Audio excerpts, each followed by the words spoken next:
Good morning and welcome to this week's Jump discussion. This week we're looking at, are your team leaders getting strangled, and how do you make your team leader uber productive? We're going to concentrate on what the team leader actually does a little bit and how they sort of create the atmosphere in the office. So here's some stats. 32% of sales managers' time is spent managing people. 26% of their time is spent managing information, and 23% of their time is on customer interaction. 15% of their time is on administrative tasks, and 4% of the manager's time is on their own control. So basically what they said, there's only 4% of their time that they are in control of. The next set of data came from Vantage Point, which includes 515 sales managers and about 4,600 salespeople. The bottom 25% of sales managers were performing at 76% of their target. The middle 50 of the sales managers were performing at 99% of their target. The top 25% of the sales managers were performing at 115% of their target. However, the bottom 25% of sales manager had 47% of their salespeople hit quota. The middle 50% of sales managers had 48%. While the top had 65% of their salespeople hitting quota. So it sort of says that, people aren't hitting quota as much as they should be, but they should be looking at it. However, companies who allocated 25% of their, less than 25%, sorry, of their sales training budget towards management training were just about performing or hitting their goals, where companies that allocated between 20 and 50% of their budget to management training outperformed their goals by 6%, but those companies that allocated 50% or more of their training budget to management training outperformed their goals by 15%. So according to LinkedIn, 60% of all sales managers anticipate their team won't hit quota this year. And these are the following 4 reasons were in the top 10 reasons why employees leave a business. And there'll be no surprise here. Conflict with company policies, looking for more positive workplace, want to feel more valued at work, and want a different working environment, which all points back to the management team and what the management team is looking. From the data, we considered the data between April and September 2021. This came from Glassdoor, and they looked at 172 culture and then put 172 metrics in as well, over 600 companies, and they found simply the reason most people left was a toxic work culture was the biggest factor. It was 10 times more important than pay in any of the policies that they run. This week I'm joined by Dave. Dave's down in Bristol. Little Cafe Dave, I believe you are. And I'm over in Lanzarote, working from Lanzarote this week. So Dave, let's jump into the questions. Okay. We know that your team leader is potentially the most influential person in the business as they're billing and they're managing other billers. So what expectation is it? Well, what's the expectation then of a modern team leader? I think it hasn't changed much over time, but as the market has changed, as we've had to negotiate and navigate all we've had to do over the last 2 years with COVID, I think as people are returning to offices and returning to that working from home and working from an office balance, the expectation of the team leader has changed because he or she is now managing a diverse workforce from where they're located. So I think that the key thing for me, for a team leader, is that they lead by example. They lead how they would want to be led. And we can unpack that because obviously there's a lot behind that. But most of the team leaders who are authentic to themselves and authentic to the company and who can be encouraging and challenging at the same time are going to be good team leaders. Because people are in a very different environment now than they were a little while ago. There's a lot to navigate. So authenticity, for me, is the most vital thing of any team leader. It's interesting, isn't it? I put it into 2 areas. I see a lot of people's, their individual performance suffers, but I think more importantly, their ability to coach, develop and retain staff is really important. more billing managers are moving towards a non-billing position because of their ability to influence others rather than being commercially productive themselves. And I think we have to consider that our team leader's role is the hardest role of all. And often, their targets get increased and the incentive of the team billing isn't enough to warrant their true focus on the team. So I think to change expectations, we have to look at how we target them and their billings, which, how do they contribute to the business? Is it better to contribute individually, or is it better to contribute to the business as a team and have that team?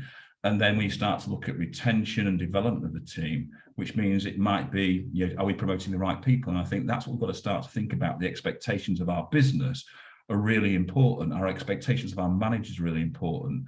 And then how we then, I think we do suffocate them a little bit with the pressures we put on them for their own individual billings, but also the pressure on them then to manage the team. What's more important to you as a company? Is it the retention of your business, the retention of your team, or is it the retention of the manager and the development of the manager? And I think we've got to sort of look at that, Dave, in a true aspect. So if we're expecting them to build and develop staff from a training point of view, what would be the most influential thing that you would train and develop the team leaders on? Well, I think it's a doing both. And let's be honest, in most of the companies that I work with, and possibly the same for you, Howard, most team leaders also have a billing target. Because most of the companies that Jump work with have got less than 50 staff. And you need billings to come from as many people as you can get billings from. We've still got owners that are responsible for a certain amount of billings, and that's just the way it is. So let's assume that most team leaders are contributing themselves. And I think that's really important because it shows that they're getting stuck in. They may do less now as a team leader than they did on their own, but they're still showing that they can do the job, that this is how to do the job, and go back to that point earlier on about being visible, about being encouraging. I think that's really important. I think the key thing is just be human, be yourself, be authentic, like I said earlier, but just because you're a team leader, don't change the way that you are. Because people respond to people. You've seen in that survey you read out earlier on how about LinkedIn, about why people leave. And we know the old adage that people leave managers, not companies. So if you can be a warm, enthusiastic, encouraging, visible person as a team leader, as well as contributing where you can on the billing side, then the people you've got working with you and for you are going to respond to that. The best team leaders I see are the ones that are coaxing and coaching good performance out of their people, are looking after those that are slipping a little bit, are encouraging more those that are doing really well, and they've got that general air of enthusiasm and encouragement, as well as the challenge of being a manager. And it's getting that balance right. You rightly said it is probably the most difficult role because you've got to look up to the vision and the purpose and working with the board if that's the role that you have. But you've also got to look to your team and get them and bring them along. It's interesting, isn't it? We run management training. We run courses for junior managers and senior managers, etc., etc. And one of the ones that when we start to do junior manager, and I think this is the thing that I start to see people's, they suddenly start to tick and they start to understand things. We talk about their ripple effect as they walk into an office. We talk about, does it create a positive vibe? Does it create a negative vibe? Does it create a vibe at all? But we also talk about their ripple effect as they leave the office as well. And that ripple effect is all about how they make other people feel, how they talk to them, how they praise them.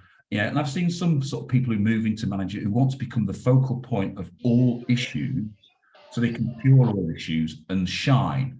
And once you start to tell them that your job isn't to become the most shining person in the room, it's to help every other person to shine, does it sort of change their ripple effect and how they walk into the room and what they do?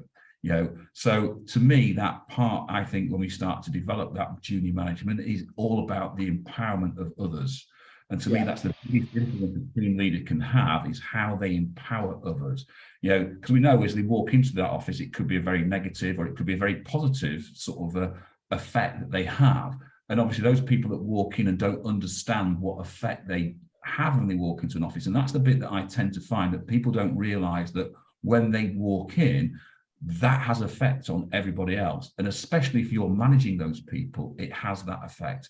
So we've got to start to think, that applies to the team leaders, but it also applies to the senior people in the business as well, the senior billers, the senior managers, etc. in the business. When they walk in, what ripple effect do they have? Because obviously you can have conflicting ripple effects going across the business and working from there. So, if you're a beacon of performance excellence, whether you're a team leader or whether you're a manager, if that person has a negative ripple effect, it will affect the rest of the business. And I think as more businesses move from 360 to 180 to 120 environment, that senior person in the business is going to have a more effect on the business, because of, you might be the senior person going out selling and presenting down to a person just doing the resourcing. So you've got sort of a 180 or a 120 model. If that person is particularly demonstratively horrible to their staff, no wonder people start to leave and people start to move on from places. So to me, that ripple effect is the first area that I would really look at addressing, because I think that is really important for the person to understand that they have an impact when they walk into the room, whether they say nothing at all, just walking into a room has a huge impact, as well as when they leave the room as well, what impact that has on them. Yeah, and there's a beautiful quote that we've used before on these webinars from the American writer Maya Angelou. And she said, and it's so true, it's true in any business, but particularly in our business, in our people business, is that for many years to come, people won't remember what you say, but they will remember how you made them feel. And it's that feeling bit that team leaders convey. How do you feel when you're in the presence of that person? Is he or she making you feel better? Are they encouraging you? Yes, of course, we know it's a numbers game. We all get that. But it's about building in how you make people feel. And that's the focus for me. So we hear then a lot about toxic culture and the fact that people don't leave businesses, they leave managers, as you said earlier on. So how would you look to change this in order to develop a culture that then drives retention? Because we know retention is the most important thing at the moment that most businesses are looking for. So how do you change that toxic culture? How do the leaders change that to become a more growth culture? And it can't just come from the team leaders, because culture, as we all know, starts from the top. So if the leaders of the business are displaying, shall we say, a less than productive culture, it almost doesn't matter what the team leader does, because they're always going to have a clash with the culture of the owners.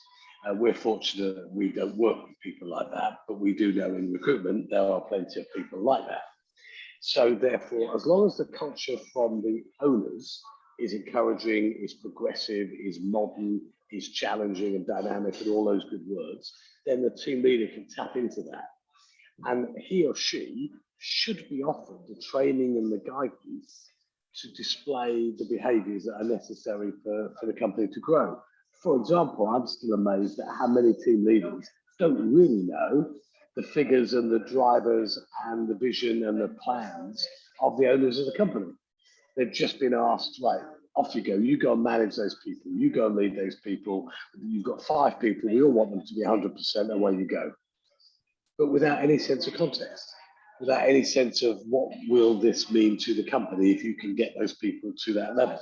What will this mean for you personally if you can get those people to those levels? So I would encourage owners to make sure that they are investing time in mentoring and coaching those team leaders. So don't leave them on their own to find their way to success, or not, as the case may be. So the change I would see, or I'd want to see, is time, money, probably, spent on developing and coaching team leaders, and also being available so that if there are challenges that happen during the day, the team leader can go to the owners, the managers, their bosses, whoever that may be, and say, look, I'm really struggling with this issue, or I'm struggling with this person. And you can work it through and deal with it quickly, because that will also go back to the previous question, that will also make them feel better. And it will make the team leader feel that their role is a valuable one. And it's not just about numbers, but it's about behaviours, and it's about culture, and it's about purpose. I think we've talked an awful lot of time about, how you incentivize person will start to drive behavior and help change behavior.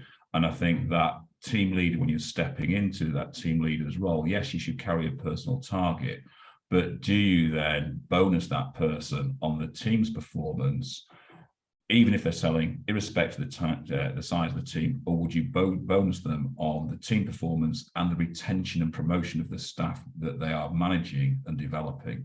And I think once they start to understand that their development is based on that, it'll be very interesting. And some of the things that you said, they're really sort of important. To make team leaders that uber productive, they need to focus on the development of not only their team, but obviously the business as a whole. So knowing what the business is doing is really important, I think. They and the seniors are the biggest influencers of the culture in the business, and therefore they shape the atmosphere in the office and within their teams specifically. And I think we've got to start to think about that. How do they shape the atmosphere of the business and their teams?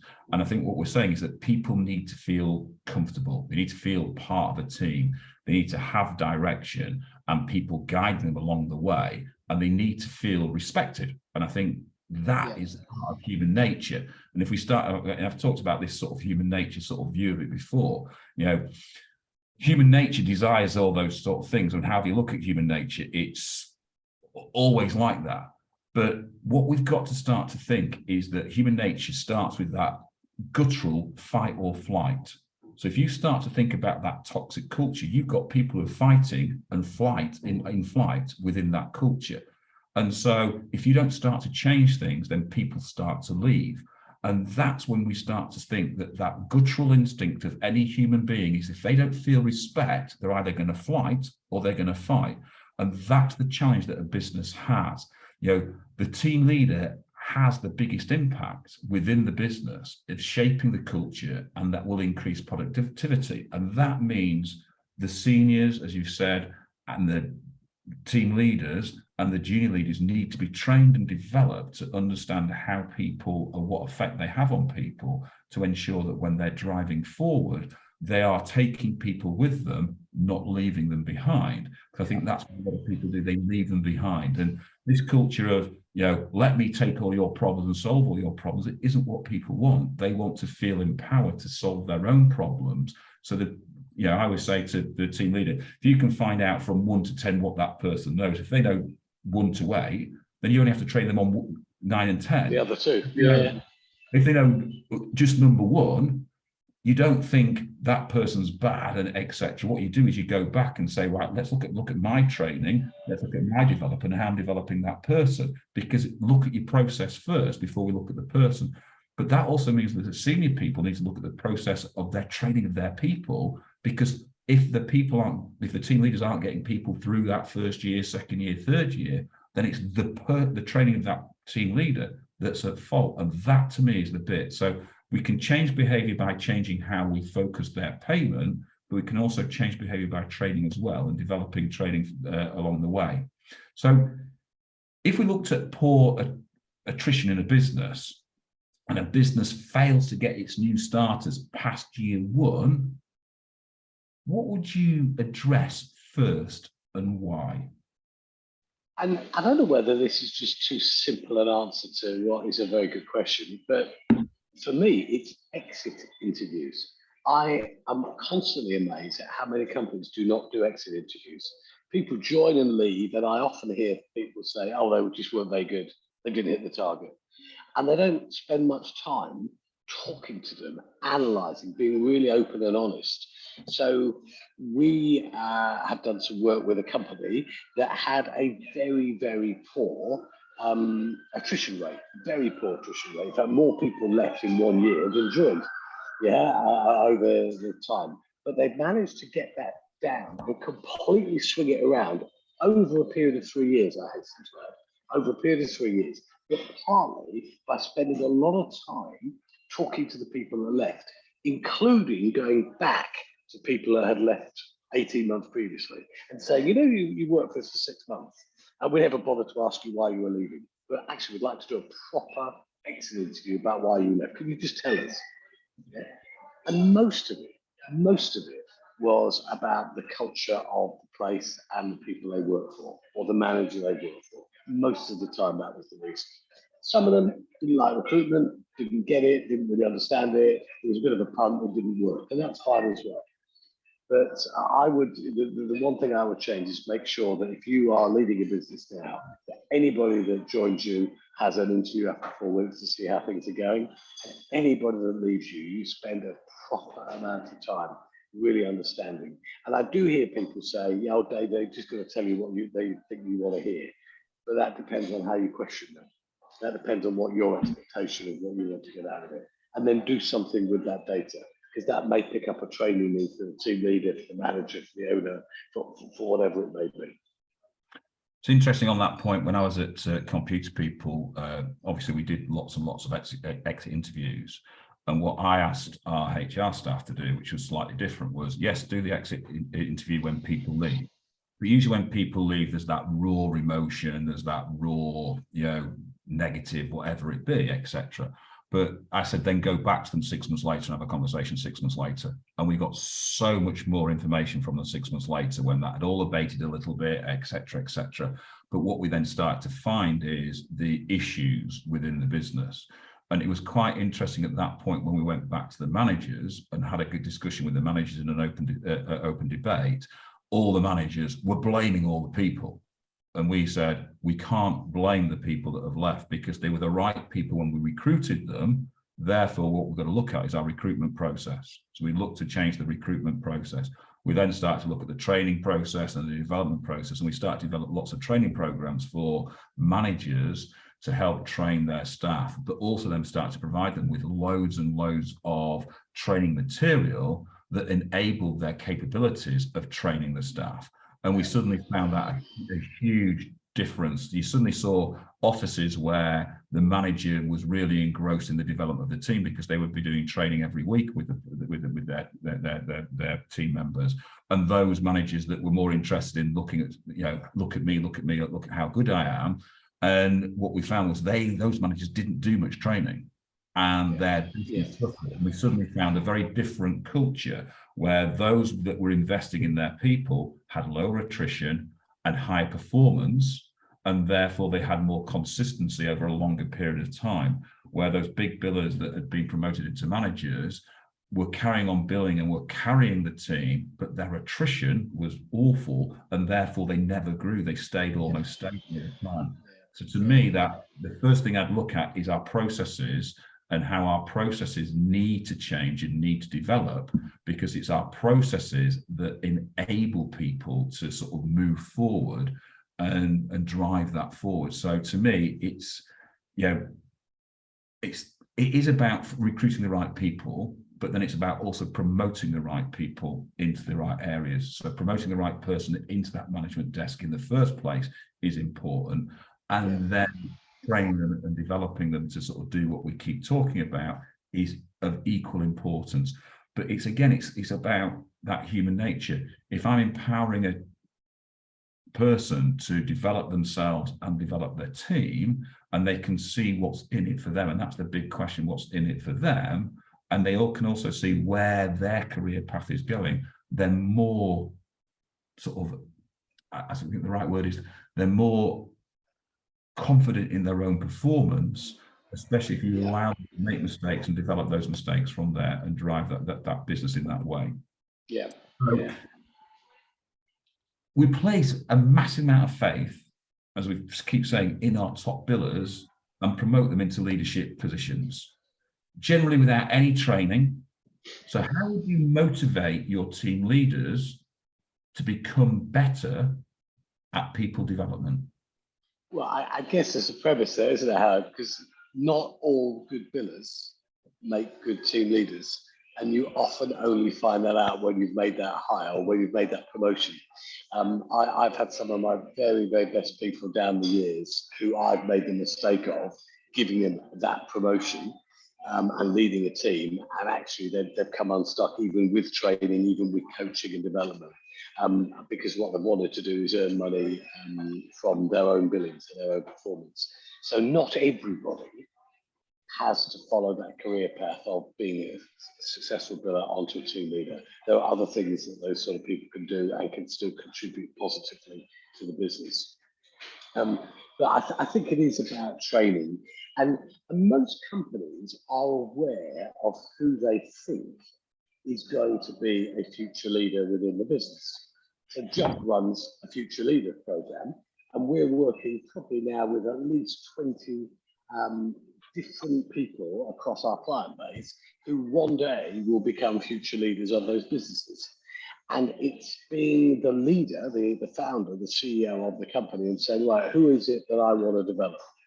Right, so I want to develop those 4 people over the next 2 years.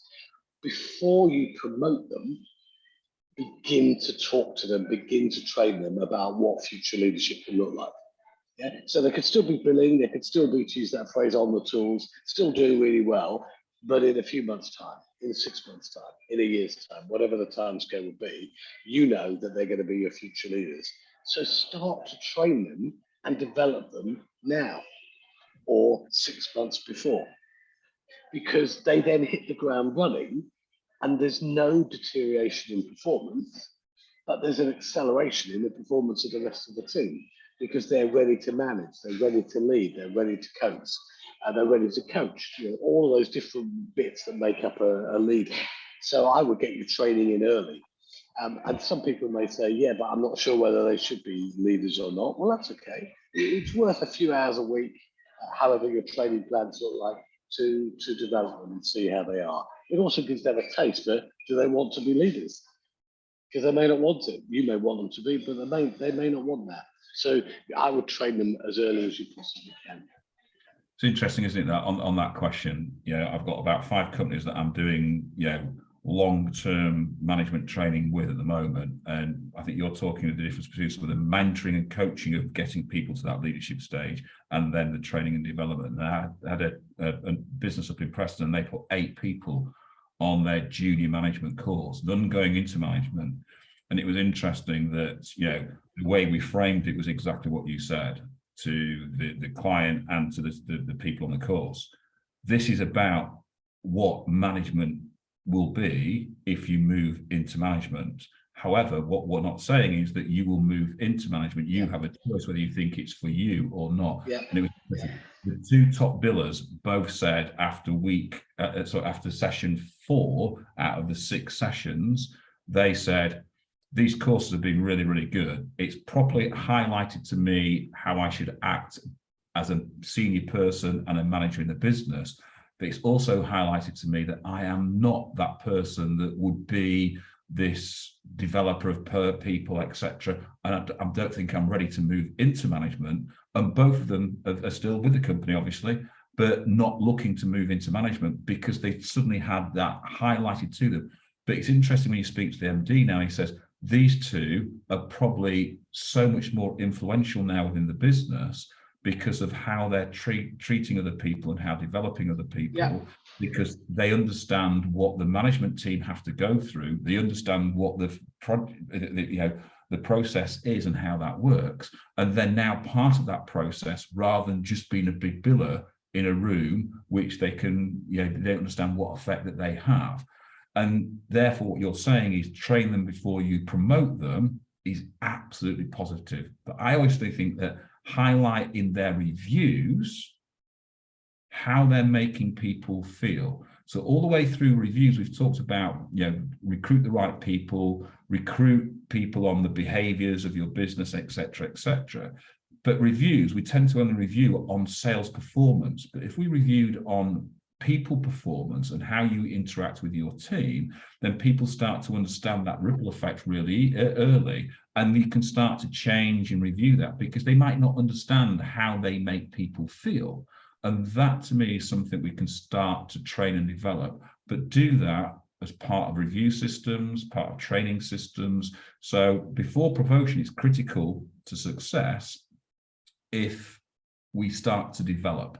And what lots of companies we go into, and we've both said this constantly, is they only know what they know, and therefore, if they don't know how to change it, you're only going to produce the same product. So if you've got a business that is, has this revolving door constantly, then you need to find someone outside of your business that can come in and highlight what you need to change.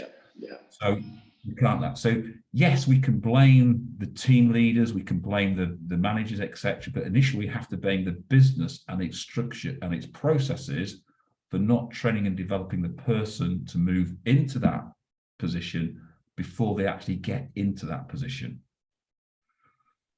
We know. Go on, Dave. I was just going to say, I know how, to your point, that this is about team leaders, but we all know that people don't need to carry the name team leader to be an influencer on a sales floor or in a company. So for those people listening to this discussion now, if you're thinking, oh, I'd like to promote somebody, but I don't think they can be a team leader, but I do think they can be a good influencer. Plenty of other ways of influencing without giving them that title if they don't want it or don't feel they could do that. So before I ask my next question, I've got a question that's come in from an anonymous attendee. We mentioned coronavirus in the beginning, which has made a big impact on leadership, and it definitely has. We've decided, this is the company, we've decided to work hybrid. Do you see change in culture through this new way of working? And from your point of view, is it feasible to establish a team culture when you are only 100% remote? Yes, it just becomes a different culture. I hosted a lunch in London about 6 weeks ago with probably 15 different recruitment leaders, and 3 of them had decided to entirely go remote.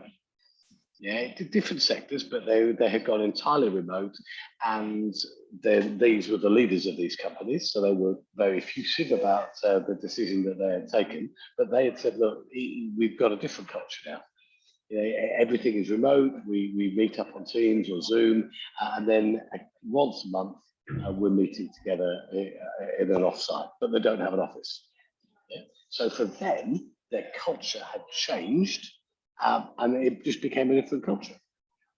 They had to put a lot of training and development in their leaders as to how to work with people remotely. Most companies still have that flexible working model, 3 or 4 days in the office, 1 day at home. So again, that culture is slightly different because your leaders need to be more trusting. It is no good having a working from home flexible culture and having leaders that don't trust people. Yeah, they've got to be in to see them. That is so old school. It just doesn't work anymore because the people who you don't trust know you don't trust them, and they're not going to perform if they don't feel trusted. And if there's an issue about trust, then you've got to build that trust, and that's got to become part of the culture. So it's interesting. I've got a client that is 100% remote, and when lockdown started, she was working by herself. And we've recruited now 6 people through lockdown.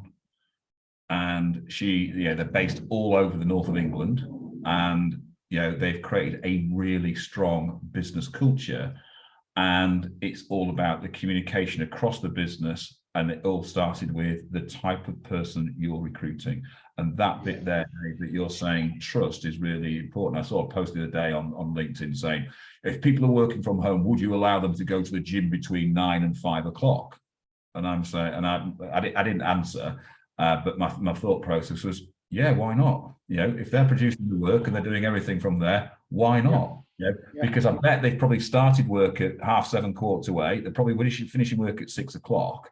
Because they haven't got that hour's commute, they're probably putting more work in.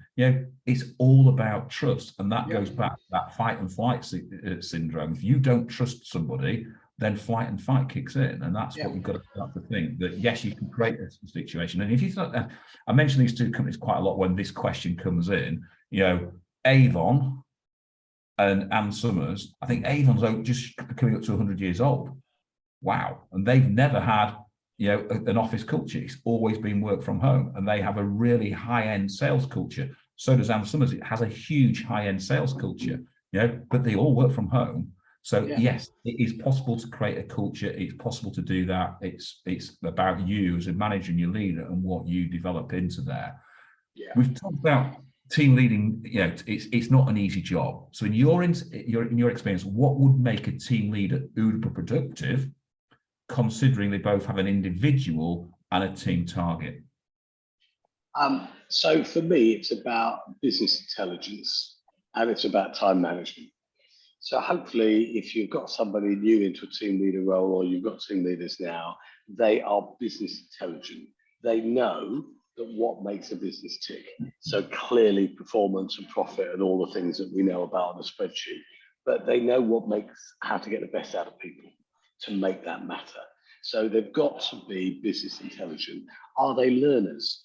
Do they read for themselves or do they watch videos, or what is their learning style? So I think as a leader, you need to understand what the different learning styles are for each of your leaders and make sure that the training is appropriate to their learning style. So they are learning, they're constantly developing and constantly learning as team leaders onto whatever the next position may be in the company.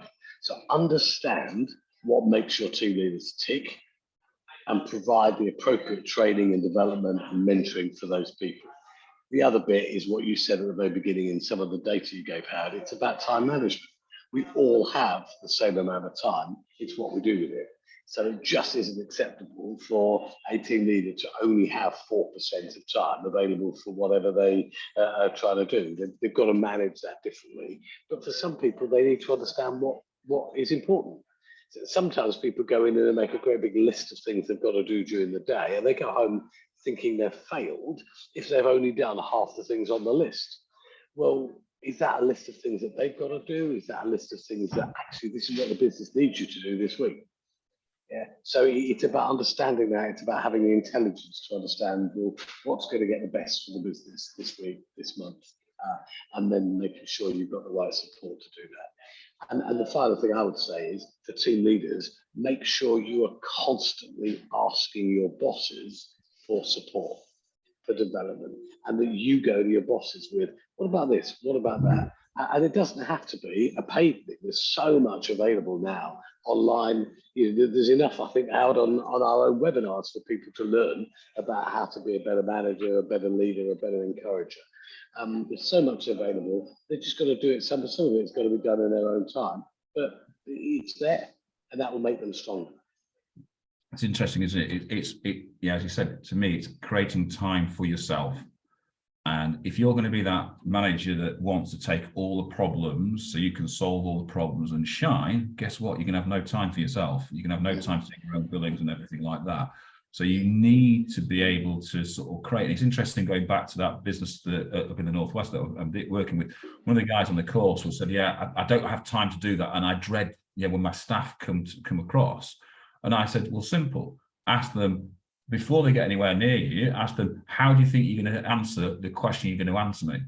And he said, it's brilliant. 9 times out of 10, they answer it absolutely perfectly. And I go, brilliant, off you go. I said, and how they feel? He said, well, they feel more empowered. They feel more, inclined to do that. I said, so it's a simple question. He said, so what would you do before? He said, I'd let them come, explain the problem. I think they're stupid, so I take the problem off them and I deliver the problem back to them. I said, so you're not training them, but you're not encouraging them either. So it's about how you make people feel again. So I think to make it easier, the easiest thing that I could say, it's not about knowing all the answers. It's about knowing the right questions to ask the people coming to you that want to know the answers. And then delegation, rather than you absorbing everything, will give you more time. Pushing it back on them, as you say, for them self-learning and self-development is really critical and really important. And so, as I say, I think it's not knowing the answers, but it's knowing the right questions to ask and then delegating out from there and getting support from other people. So here's a question then that I get asked all the time. If you're about to promote someone into a leadership role, what advice would you give them to ensure that they're always leading? And this is the bit that I'm asked, and not destroying their legacy. Well, when I'm interviewing people, I always used to ask the question, how do you like to be managed, or how do you like to be led to get the best out of you? And often that would cause a pause, and then 9 times out of 10, I would get the answer, I don't like to be micromanaged. That would be the normal answer. And that then you could unpick, what do you mean by that and why? So that question applies to our team leaders, doesn't it? How do I, as your boss, if you like, as your founder, as your MD, how do I get the best out of you? What is it that will drive a positive behavior in you, a positive attitude in you, that you can pass on to your team? So I think if I was promoting somebody, I would hope that before I promote them, I already know the answers to some of these questions, because they would have been developed and they would have been coached and they would have had some training into the role they're about to go into. But if I didn't, then I'd want to check with them regularly as to, is it going okay? How's it going? Are you learning? Show me what you've learned today. This is always a good thing. When I first became a leader, my boss, a guy called Dennis Linscott, Dennis would ask me, not every day, but most days, what have you learned today? What did you do today different than you did last week? And sometimes he was so busy, I kind of think, I don't know, I can't think. And he would then pause and he'd wait for the answer. He wouldn't try to give me the answer, he'd wait for the answer.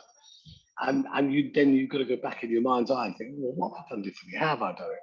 And that used to help me with my personality. It used to help me understand, okay, well, I could have done this better, I could have done that better.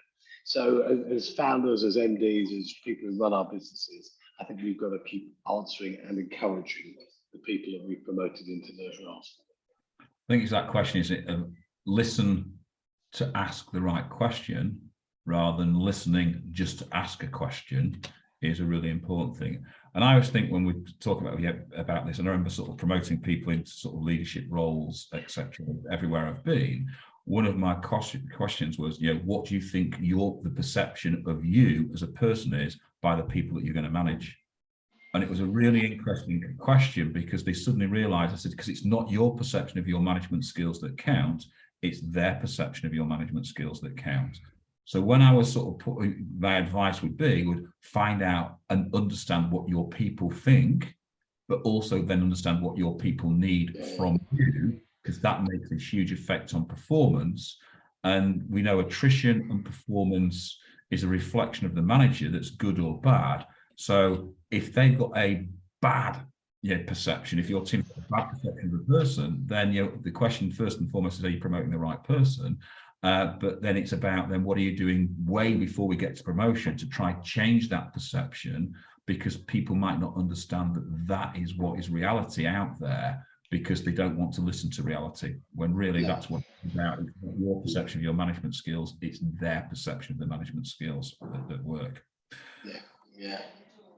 Dave, I think we're going to sort of close it there. Ladies and gents, thanks for joining us this week. Next week, we've got a really interesting, we're starting a complete new series of webinars next week on retention strategies that work, bottlenecks in your sales processes, inspiring performance, and do you have consultants that undermine processes? So next week, we're going to look at, are your retention strategies working? Have you stopped the revolving door? And I think it's going to be a really interesting sort of lead on from where we've left today, okay? Because I think that is really the big thing as we head towards, whatever the economy is doing, if it's 10% inflation today, whatever the economy is doing, the retention of our people, especially the new people coming through, is going to be really, really critical to the development of your business. So Dave, thanks very much. Enjoy your day in Bristol, ladies and gentlemen. Thank you. Enjoy your Lanzarote. Thanks very much for your time. Look forward to seeing you all next week. Have a good week, everybody. Bye-bye.